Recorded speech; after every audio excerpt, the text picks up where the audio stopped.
And now, Pastor Simon Abu. Anyone who does not stand in the truth, who does not believe the truth that we preach, you can't be a child of God. So being a child of God goes beyond just because you are a human being. It goes beyond because you are a human. It goes beyond because you are a human being. Being a child of God is accepting the truth from God that makes you the child.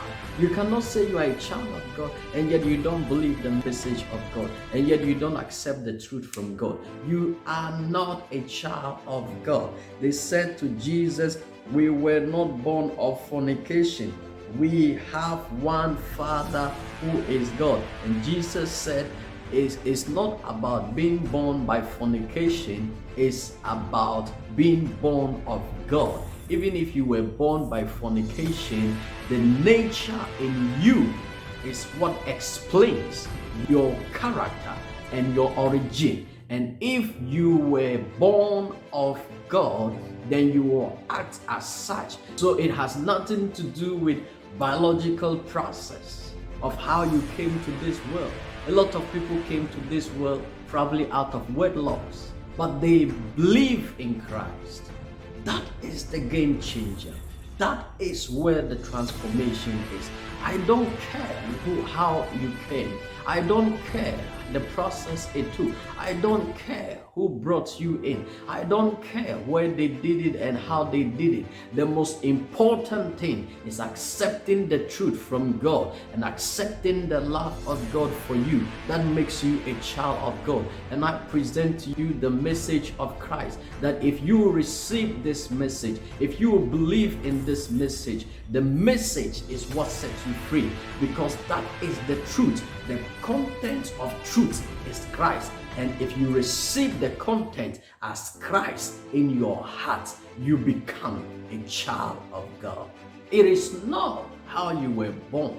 It is about the DNA you carry inside you. If you have the DNA of God, forget about how you came.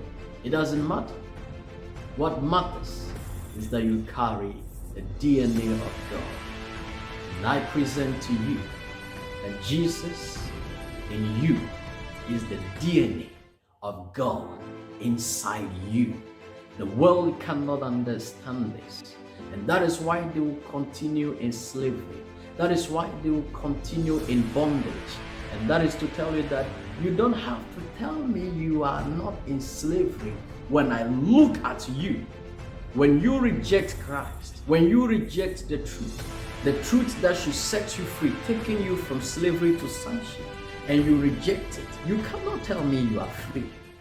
You are not free. You need freedom. And the freedom that is indeed, in fact, this freedom is qualified with indeed or truly. So there's freedom that is freedom indeed. When He sets you free, you are free indeed. It is not seasonal. It is not occasional. When He sets you free, you are free indeed.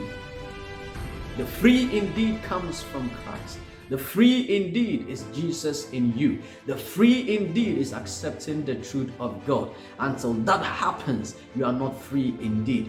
Financially, you may be free. In business, you may be free. In your social life and other aspects of your life, you may be free. But if you don't have the freedom that comes from Christ, the freedom God intends for you, that is setting you free from sin and Satan, you are not free indeed. And I want you to be free indeed. So accept Christ. Believe in Jesus. He will set you free and you'll be free indeed. Thanks for watching. God bless you. I hope you are blessed. Let's meet again.